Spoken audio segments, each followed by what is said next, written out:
Bonjour à tous, un dimanche de sport sur France 3 Franche-Comté. Vous retrouverez le Trail des Forts de Besançon un peu avant 13h sur votre chaîne régionale. Nous allons ici continuer à parler de sport et plus particulièrement de la politique sportive de nos collectivités. Ont-elles encore les moyens de leurs ambitions en la matière ?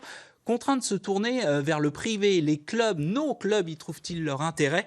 Entre le sport d'élite et le sport pour tous, faut-il choisir ? On va poser ces questions à nos 4 invités. Je vous les présente d'abord. Abdel Ghezali, vous êtes adjoint socialiste à la ville de Besançon en charge des sports. Également sur ce plateau, Christophe Fropier, vice-président en charge des sports. Bonjour. Également membre du parti Les Républicains en charge des sports à l'agglomération de Montbéliard. Aux côtés de ces 2 élus locaux, 2 responsables de clubs. D'abord Sylvain Chalot, président du CC Etup, l'un des meilleurs clubs cyclistes amateurs de France, et Raphaël Tervel, entraîneuse de l'ESBF, entraîneuse vous y tenez, l'ESBF qui est, je le rappelle, le seul club de sport collectif, la seule équipe de sport collectif à évoluer au niveau élite en Franche-Comté. Bonjour à tous les 4. Merci d'avoir accepté notre invitation. Alors je vous rappelle que vous aussi devant votre téléviseur, vous pouvez commenter l'émission, y participer, commenter l'émission sur les réseaux sociaux avec le mot dièse qui s'affiche d'Impol FC comme Dimanche en politique Franche-Comté. Et puis je me ferai le relais de quelques-unes de vos questions tout au long de ce débat. Alors, madame, messieurs, il n'y a plus d'argent dans les caisses. C'est ce qu'on entend. Nos élus locaux ne cessent de le répéter, justifiant ici la limitation des subventions, là, la baisse carrément des aides publiques. Alors, la culture et le sport, dit-on, seraient sacrifiés sur l'autel des contraintes de budget. Abdel Ghezali, vous qui êtes adjoint au sport à Besançon, le sport est-il aujourd'hui la variable d'ajustement des budgets locaux ? Et on sait que l'ajustement aujourd'hui se fait plutôt à la baisse. Oui, enfin, d'une manière générale, il y a une raréfaction de l'argent public, c'est un fait. Néanmoins, pour une collectivité, pour la ville que nous sommes, le sport et la culture restent des éléments forts d'une politique municipale. Et donc, on arrive toujours dans des difficultés puisque il faut aussi faire des choix. Néanmoins, le sport à Besançon n'a pas été une variable d'ajustement. Mais les budgets sport de la ville, ils sont orientés comment ? Il n'y a pas eu de baisse des subventions aux associations en ce qui concerne le sport pendant ce mandat. Est-ce que c'est la même chose, Christophe Fropier, dans l'agglomération de Montbéliard ? Oui, alors pas de baisse au niveau des subventions liées au sport. Et même, j'allais vous dire, on sait rajouter des fonds quand il faut, puisque l'année dernière, vous savez que sur le pays de Montbéliard, on a donc organisé une poule préliminaire de l'Euro féminin de handball.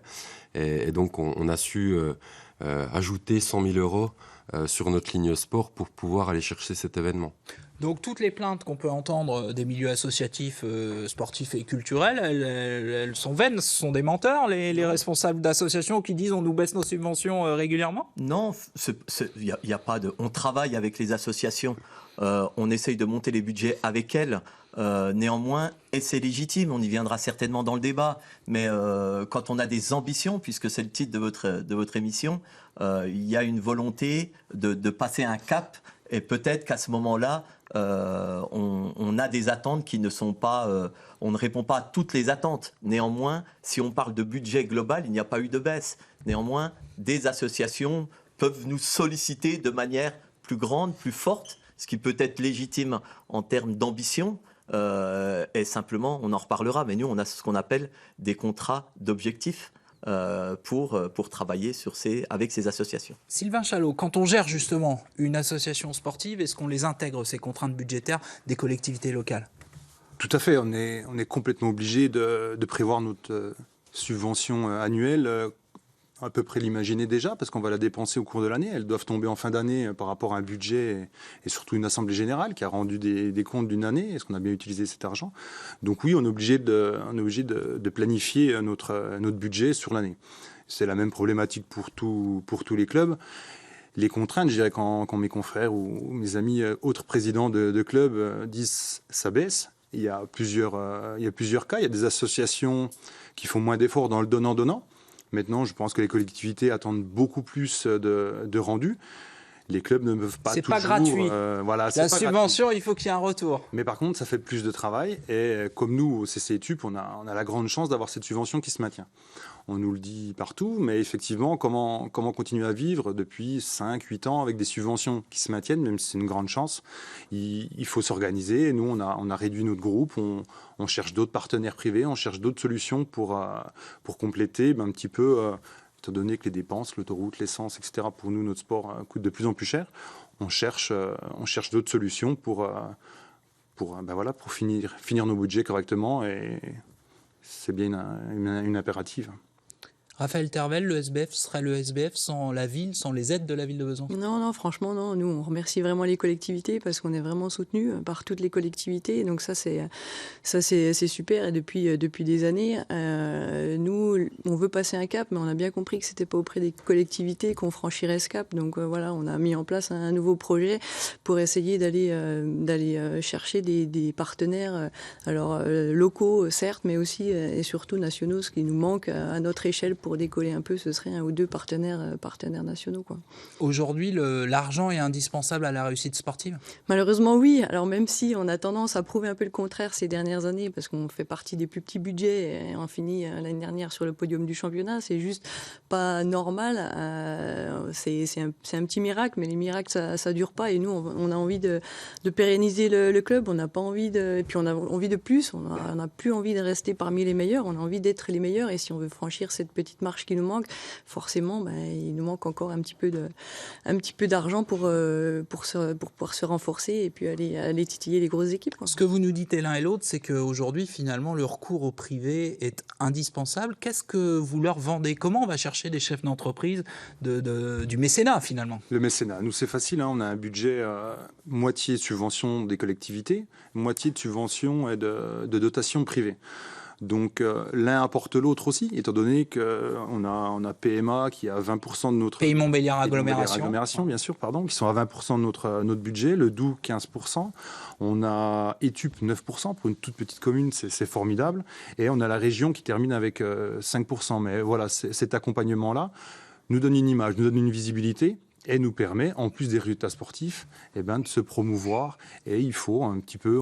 Mais vous leur vendez quoi, la marque sur le maillot? Vous leur vendez C'est exactement ce dont était exposé par le SBF, c'est le côté marque. Maintenant, les clubs doivent se démarquer. On doit montrer, on doit donner de la visibilité. Alors ça peut être... C'est beaucoup de solutions. Nous, dans le vélo, c'est beaucoup plus dur. On n'a pas de stade pour réunir les partenaires privés. Par contre, on participe à tout ce qui est club à faire, avec Daniel Jacuzac sur Belfort, Montbéliard. On ressort énormément sur les réseaux sociaux. Et finalement, voilà, on parle beaucoup de ça. On vend cette pub 5000 personnes sur des réseaux sociaux, 20 000 vues sur un autre site, etc. Et on met en lumière nos partenaires pour pas donner de l'argent simplement, que ça ne devienne pas une dotation, mais que ce soit un donnant-donnant. Alors, un donnant-donnant aussi pour les collectivités. Oui. Christophe Ropier, vous, pour subventionner un club comme le CCETUP, vous demandez quoi en retour? Et il dit il faut offrir un retour, notamment en images, aussi aux collectivités. Oui, alors l'exemple du CCETUP est particulier, parce Sylvain le sait bien, puis il vous le dira mieux que moi, c'est pas seulement des subventions ou du public ou du privé, c'est aussi une vie autour du club du CCETUP. Le CCETUP est capable, dans le même mois, d'organiser une course cycliste, d'organiser une soirée de gala et de faire un loto le lendemain. Je crois qu'il y a une belle dynamique sur ce club. La vie sociale. Voilà, La subvention, elle correspond aussi à ça. Vous organisez... Pas la subvention publique, mais en tous les cas, la vie du club est importante aussi. Vous parliez d'ambition tout à l'heure. On pourrait avoir beaucoup d'argent, tout l'argent nécessaire. Si en face de vous, vous n'avez pas un club qui a envie, un comité qui sait organiser des manifestations ou créer une dynamique autour d'un club, finalement, l'argent ne suffit pas. On le voit avec les clubs qu'on accompagne aujourd'hui. C'est un tout. C'est aussi bien une ambition politique de soutenir un événement ou un club, mais aussi une ambition du club et de son comité de pouvoir créer de la vie et du vivre ensemble autour du club. Une question de Christian. Lorsqu'on constate qu'une ville comme Besançon fait évoluer son club de basket qui est en National 1 dans un petit gymnase de quartier, alors qu'un magnifique palais des sports a été rénové sous la municipalité du regretté Robert Schwintz, il y a effectivement de quoi s'interroger sur les ambitions de la ville. Abdel Ghezali, je me tourne forcément vers vous. C'est un reproche qu'on vous fait très souvent, je le sais.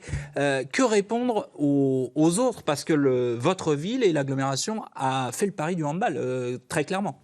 Oui, enfin, la ville a fait le pari du handball à ce niveau-là. Néanmoins, je le redis, quand on parle du basket, et qui est le Bezac, qui est un bon club de basket qui évolue en National 1, on a l'ESBF qui évolue en élite en D1, donc c'est un choix assumé par la municipalité, mais qui ne veut pas dire, quand on évolue au gymnase des Montboucons, Ce qui est le cas des basketteurs, pour les non-byzantins, je précise. Voilà. Oui, voilà, pour le Bezac. Néanmoins, ce qu'on peut dire, parce qu'il faut qu'on se dise aussi les choses, ce qu'on peut se dire, c'est que en lien, et l'agglomération du Grand Besançon prend de plus en plus sa place. Elle n'a pas la même histoire que Pays de Montbéliard, mais elle prend de plus en plus sa place. Il y a eu la pose de la première pierre du stade d'escalade, et on sait qu'à terme, ça sera l'agglo qui portera le sport de haut niveau en termes de rayonnement et qui portera aussi les grands équipements. Donc on manque à Besançon certainement de gymnase. Néanmoins, on a fait le choix, et on dit souvent que les élus ne choisissent pas, ne font pas les choix qu'il faut. On a fait le choix de Besançon terre de hand, et on assume le fait de faire évoluer, en tout cas à partir du moment où le club évolue en D1 et qui a été européen, on fait le choix, mais on ne néglige pas le basket, puisque le basket évolue aussi au gymnase des Montboucons. Raphaël Tervel, c'est aussi un avantage pour le SBF d'être désormais le seul club d'élite sur la place? Oui, certainement. Vous ne l'avez pas choisi, hein, tout le monde. Voilà. Mais le fait est que c'est comme ça, du coup, il y a vous et les autres maintenant. Oui, c'est vrai. Après, ça se ressent aussi en termes d'affluence, je pense, parce que sur cette année, on a rempli le palais à chaque fois entre 2000 et 3000 personnes sur quasiment tous les matchs. Et c'est même mieux qu'à notre époque, à l'époque où le on quadruplé, était. 2003, le quadruplé, tout ça, voilà. etc. Où effectivement, on remplissait le palais, il y avait 3000 personnes à chaque fois qu'on jouait en Coupe d'Europe, mais en championnat, il n'y avait pas grand monde, quoi. Et en fait, on se rend compte que cette année, il y a un vrai engouement derrière notre équipe. Mais alors en 2003, et c'est pas la préhistoire 2003, c'est il y a 15 ans, enfin 16 ans du coup, il y avait du foot en Ligue 2, il y avait du hockey en élite, il y avait du basket en élite, il y avait une vraie concurrence sportive sur Besançon. C'est ça. Il y avait, je me rappelle, on partageait le palais des sports avec le basket d'ailleurs. Alors par rapport à ça, il y a quand même une petite règle qui a changé, c'est que nous maintenant, on est obligé de jouer sur un taraflex, sur un sol mou, alors que le basket ne peut jouer que sur du parquet. Donc il y a juste une incompatibilité aussi à faire cohabiter les deux sports dans la même salle. Vous avez présenté, vous l'avez évoqué rapidement tout à l'heure, en début de semaine, un nouveau projet pour les 10-15 ans qui viennent, avec un message clair pour être identifié, pour vendre une marque finalement. Aujourd'hui, il faut faire ça pour aller chercher des nouveaux financements? Des partenaires nationaux, oui, très clairement. Jusqu'à maintenant, on n'avait pas grand-chose à vendre. Et là, on a vraiment maintenant une image à vendre. On veut vraiment s'engager sur ces aspects d'égalité. Et puis, sur le message aussi que nos joueuses sont des femmes sportives et que, voilà, on a envie qu'elles soient aussi des exemples pour les autres, pour les petites filles. Et puis, pour que tout le monde puisse voir que tout est possible, que le rêve de chacune peut se réaliser. Et pour ça, il faut que les enfants aient des exemples, filles ou garçons, donc c'est important. Ouais. Alors, j'étais à cette conférence de presse, il y a un chiffre qui m'a marqué, c'est qu'il y a une seule joueuse de votre équipe, on le rappelle, 3e du championnat l'an passé, qui touche un salaire supérieur à la moyenne des salaires de la première division féminine. Ça veut dire qu'on bricole à Besançon, ou en tout cas qu'on n'a pas les moyens de bien rémunérer les joueuses forcément? On bricole pas, je dirais pas ça, je dirais qu'on optimise tout, on optimise nos moyens, ça c'est sûr. Après, l'objectif aussi pour nous, c'est justement, voilà, on a un très bon niveau sportif et on voudrait structurer un peu notre extra sportif pour qu'on rattrape un peu ce retard. Et effectivement, l'apport de Grégory Tervel comme manager fait beaucoup pour ça, œuvre beaucoup dans ce sens-là, et l'apport d'Anne Tatu aussi sur le projet qui est mis en place. Voilà, on a besoin de gens compétents et on les a. Ça va prendre un petit peu de temps encore, mais je pense qu'on est sur la bonne voie pour essayer de faire décoller ce club. Et vous avez dit, ce projet donne envie de rester. On a parlé Si, d'éventuels départs, en tout cas de sollicitations dont vous avez fait l'objet l'an passé. Là, vous êtes à Besançon pour quelques années? Si on arrive à décoller, c'est toujours pareil. Bien sûr, on y croit, mais oui, aujourd'hui, on n'a pas les moyens de nos ambitions, donc on espère que ce projet-là fera que, oui, si tout va bien, nous aussi, on est bien ici et on restera. Sylvain Chalot, il y a une concurrence entre les clubs, Concurrence aussi bien entre les clubs. au niveau des collectivités pour les subventions qu'au niveau des entreprises? Non, je dirais pas ça, parce qu'on n'a pas... un club qui descend, ça donne pas forcément plus d'argent au club voisin, et le malheur des uns ne fait pas le bonheur des autres, et on essaie de pas regarder un petit peu les autres clubs, ce qu'ils peuvent avoir en subvention, etc. Chaque sport est tellement différent. On essaye, nous, un petit peu d'œuvrer pour notre paroisse, et on essaye de défendre nos projets. Non, oui, on peut pas... Mais forcément, il y a une concurrence. L'argent, il n'est pas indéfini.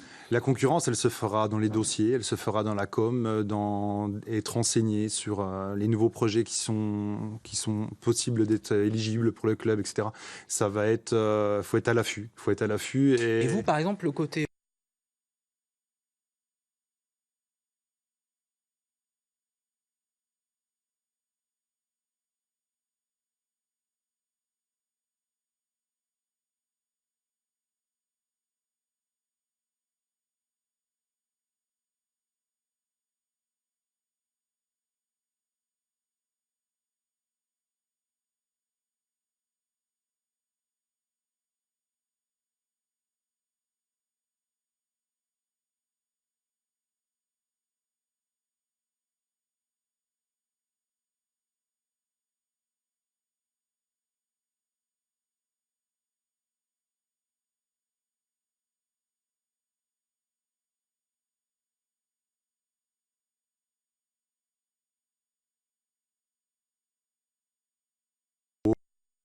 de subvention, il faut trouver d'autres voies de développement.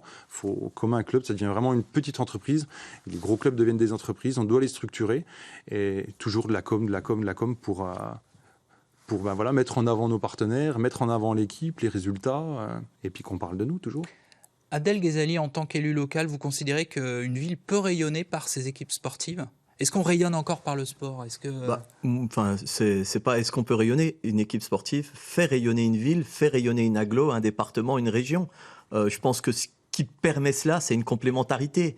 Moi, j'oublie pas qu'en tant qu'élu local, mon rôle aussi, c'est d'accompagner ce qu'on appelle le sport amateur. Mais j'oppose jamais le sport amateur au sport de masse. Sport d'élite, sport pour tous. Oui, mais si on prend c'est une question récurrente, effectivement. Oui, mais si on prend l'exemple de l'ESBF, faut pas oublier, il y a la vitrine, la partie visible, mais à l'ESBF, il y a plein de gamines qui sont là et reconnues en tant que club formateur. Donc, ce qui est important pour nous, c'est notre compétence fait qu'on doit... Alors, c'est normal, chacun est dans son rôle, mais nous, on doit aussi accompagner. Moi, je suis fier qu'on puisse continuer à accompagner. C'est pas péjoratif, mais les petites assos, elles ont besoin de vivre. Mais bien sûr qu'une ville, mais une ville pas seule, vous avez parlé du partenariat privé, une ville...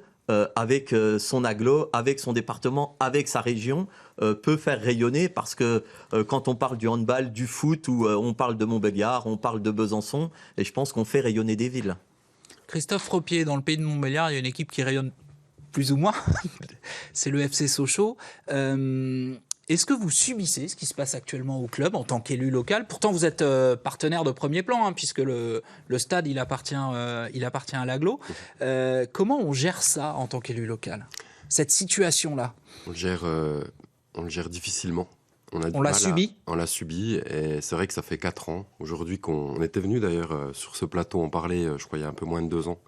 On souhaitait déjà le départ de l'actionnaire principal, Wings Ongli et TechPro. Ça y est, il est parti. Voilà.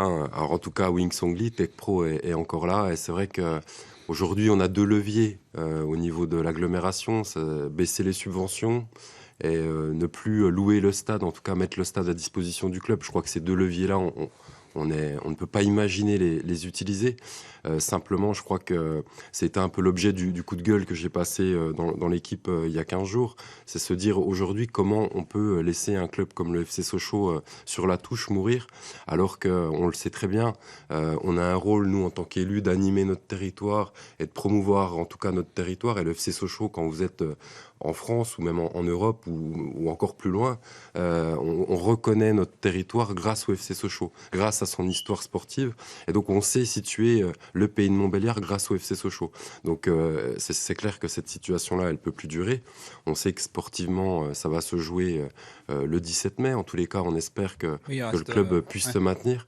Et voilà, c'est compliqué pour l'élu que je suis. Julien vous dit, la question capitale aujourd'hui, c'est l'avenir du FCSM. Annuellement, c'est une somme considérable allouée au stade. Est-ce que vous le chiffrez, ça? Parce que ça sort pas des caisses de l'agglomération, mais c'est du factuel, quoi.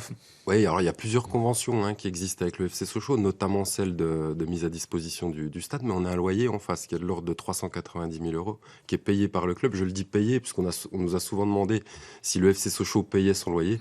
Le FC Sochaux paye son loyer. Voilà, mais pour revenir sur notre politique sportive, vous parliez de notre politique sportive, en tout cas de notre ambition. Aujourd'hui, je crois qu'au niveau de l'agglomération du pays de Montbéliard, on joue le jeu avec les clubs.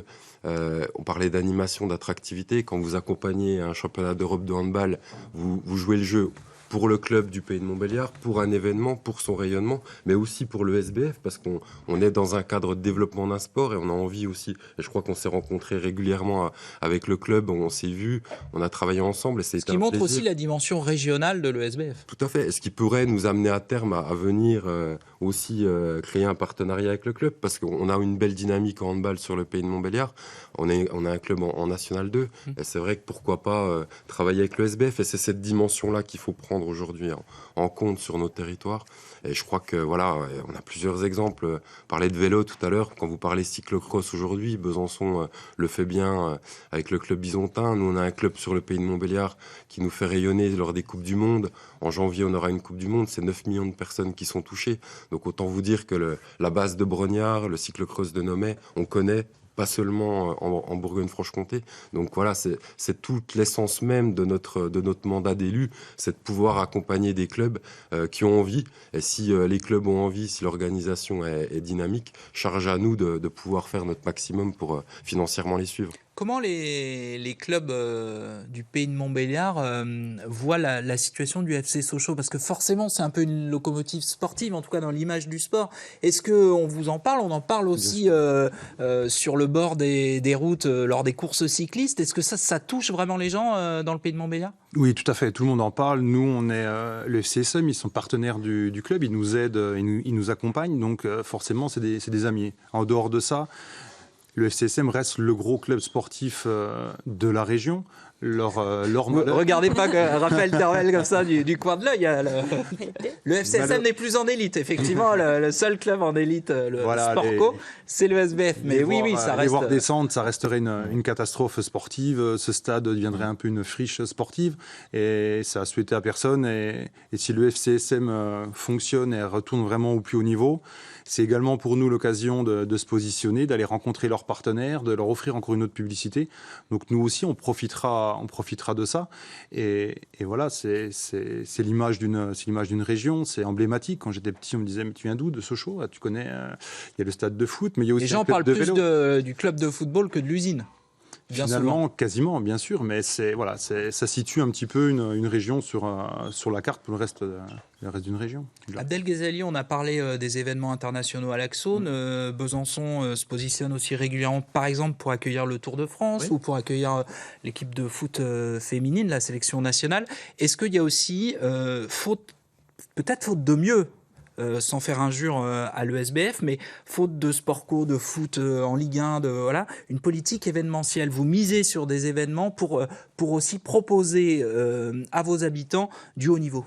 Oui, bien sûr, mais ça c'est propre à toute collectivité, c'est-à-dire qu'on... On a l'impression que ça se développe, qu'il y a un déclic là-dessus, non ? On le développe parce que pour plusieurs raisons. Il faut dire qu'aujourd'hui les fédérations sont de plus en plus exigeantes et les collectivités tiquent avant de pouvoir aller parce que les tickets d'entrée sont souvent très, très lourds, très chers. Et nous, la force de la ville de Besançon, c'est nos services avec les infrastructures, mais nos services, et on sait répondre rapidement. Je rappelle quand même, mais ça c'est propre aussi aux autres collectivités, c'est que quand on est dans le sport, on parle souvent des fonctionnaires. Les gens sont là le matin, sont là le soir, sont là le week-end, et ils donnent de leur temps, et c'est ça aussi qui est reconnu à Besançon. C'est-à-dire qu'au-delà de l'argent, vous donnez du matériel logistique, c'est ce qu'on disait tout à l'heure pour le stade. C'est très important, c'est l'accompagnement. Évidemment, la subvention, c'est quelque chose d'important, d'essentiel, mais surtout quand on se tourne vers les collectivités, c'est de nous dire, est-ce que vous pouvez accueillir les barrières, est-ce que vous pouvez travailler, on travaille bien avec l'amicale cycliste, à Besançon. À Besançon, je tiens aussi à rendre aussi hommage à tous les bénévoles dans ces associations qui travaillent, mais au niveau des collectivités, on a accueilli en 2004, 2009, 2012, 2014 le Tour de France, on a accueilli il y a 2 mois de ça, même pas, 2 matchs de futsal entre la France et l'Angleterre, on fait le championnat de France de cyclocross, donc on arrive à répondre, et je pense que c'est des événements qui rassemblent au-delà des pratiques des uns et des autres. Les événements sportifs nationaux rassemblent aussi une ville, et ça c'est important pour nous d'y répondre. C'est vrai que souvent les présidents de clubs ils disent mais je comprends pas, pour de l'événementiel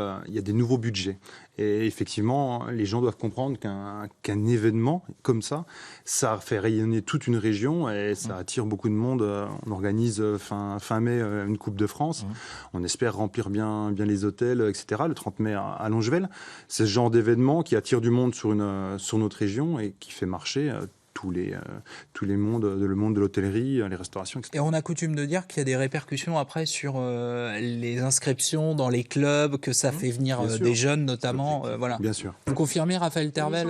Oui, bien sûr. Quand on organise une compétition en France, et encore quand on a la chance d'avoir une poule pas très loin de Besançon, ouais, bien sûr, il y a toujours des nouveaux licenciés qui arrivent tous les ans, bien sûr.